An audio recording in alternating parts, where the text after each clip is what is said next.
یہ مکہ اور طائف میں بڑے سردار پڑے ہوئے ہیں، ان بڑے سرداروں کے اوپر اس قرآن کو نازل کرنا چاہیے تھا۔ ایک یتیم پر اللہ نے قرآن کو ایمان سے محروم ہو گیا۔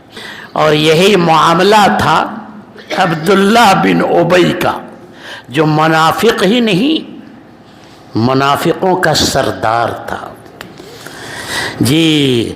اس کی تاج پوشی ہونے والی تھی، اس کی سرداری کا اعلان ہونے والا تھا، صرف تاریخ متعین نہیں تھی میرے بھائیو۔